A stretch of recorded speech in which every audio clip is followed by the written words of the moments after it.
കഥാരൂപത്തിൽ അവതരിപ്പിക്കുകയാണ് ഞാനിവിടെ. ഒരമ്മയ്ക്ക് സ്വന്തം മകനോടുള്ള സ്നേഹത്തിന്റെ ആഴമാണ് ഈ കഥ പറഞ്ഞു തരുന്നത്.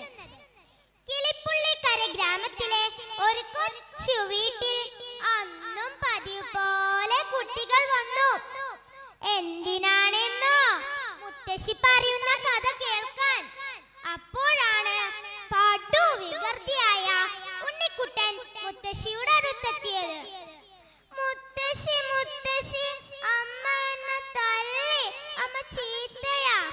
മുത്തശ്ശി ഉണ്ണിക്കുട്ടനെ ആശ്വസിപ്പിച്ചുകൊണ്ട് കഥ പറയാൻ ആരംഭിച്ചു.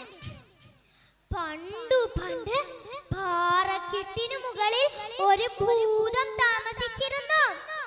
വഴിപോക്കരെയെല്ലാം വഴി തെറ്റിച്ചു കൊണ്ടുപോയി വഞ്ചിക്കുകയാണ് അവന്റെ പതിവ്. പല രൂപത്തിലും പ്രത്യക്ഷപ്പെട്ട് വഴിപോക്കരോട് പലതും ആവശ്യപ്പെടും. പെട്ടെന്ന് അപ്രത്യക്ഷമാവുകയും ചെയ്യും. അപ്പോഴാണ് കബളിപ്പിക്കപ്പെട്ട വിവരം ആളുകൾ അറിയുന്നത്. അങ്ങനെയിരിക്കെ ഒരു ദിവസം ഒരു നമ്പൂതിരി പൃഷ്ടോനം ഭക്ഷണം കഴിച്ച് വരികയായിരുന്നു. അപ്പോഴത് പൂമരച്ചോട്ടിൽ താഴെ സുന്ദരിയായ ഒരു സ്ത്രീ ഇരിക്കുന്നു. നമ്പൂതിരിക്ക് സന്തോഷമായി. കുശലാന്വേഷണം നടത്തിക്കൊണ്ട് നമ്പൂതിരി സുന്ദരിയായ സ്ത്രീയോടൊപ്പം മലമുകളിൽ പോയി.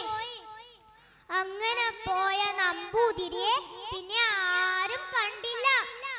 ആയിടക്കാണ് കുന്നിൻ ചെരുവിലെ നങ്ങേലിയുടെ കുട്ടി എഴുത്തു പഠിക്കാൻ പോയത്. നല്ല തങ്കക്കുടം പോലത്തെ കുട്ടിയെ കണ്ടപ്പോൾ ഭൂതത്തിനൊരാശ. ഈ കുട്ടിയെ തനിക്ക് വളർത്തിയാൽ എന്ത്? ഭൂതം ഒരു പെൺകിടാവിന്റെ വേഷത്തിൽ വന്ന് കുട്ടിയെ കൊണ്ടുപോയി.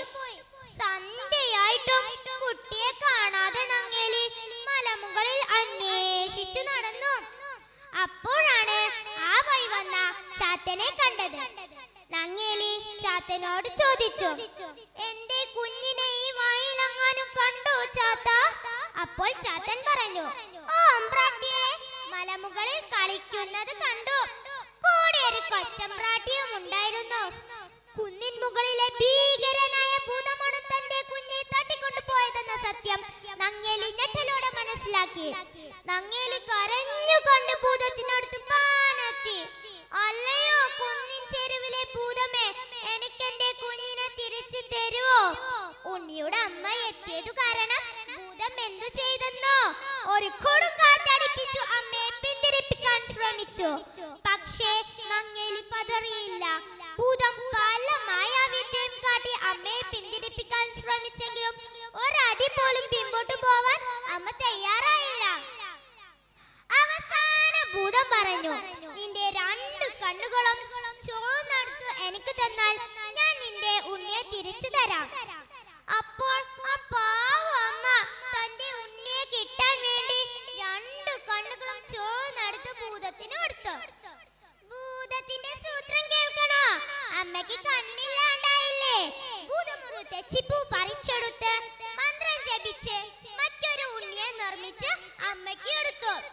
അമ്മ തന്റെ ഉണ്ണിയെ തലോടി.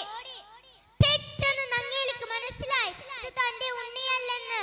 അപ്പോൾ നങ്ങേലി പറഞ്ഞു, പെറ്റ വയറിനെ വഞ്ചിക്കുന്ന പട്ടഭൂതമേ, നിന്നെ ഞാൻ ശപിക്കുന്നു എന്ന് പറഞ്ഞ് ഭൂതത്തെ ശപിക്കാൻ തുടങ്ങി. ഒരു പെറ്റമ്മയുടെ ശാപം താങ്ങാൻ തനിക്കാവില്ല എന്ന് മനസ്സിലാക്കിയ ഭൂതം അമ്മയുടെ രണ്ട് കണ്ണുകളും ഉണ്ണിയെയും തിരിച്ചു നൽകി. കുഞ്ഞിനെ വേർപിരിയാനുള്ള ഭൂതത്തിന്റെ വിഷമം മനസ്സിലാക്കിയ അമ്മ വർഷത്തിലൊരിക്കൽ തന്റെ കുഞ്ഞെ വന്നു കൊണ്ടുകൊള്ളുവാൻ അനുവാദം നൽകി. പ്രിയമുള്ളവരെ, ഈ കഥ ഇവിടെ അവസാനിക്കുകയാണ്. അമ്മമാർ നമ്മെ തല്ലും ശകാരിക്കും. അതെല്ലാം നമ്മുടെ നന്മയ്ക്ക് വേണ്ടിയാണ്. അമ്മയോളം സ്നേഹം മക്കൾക്കുണ്ടെങ്കിൽ ആറ്റിലെ വെള്ളം മേലോട്ട് എന്നല്ലേ ചൊല്ല്. നന്ദി, നമസ്കാരം.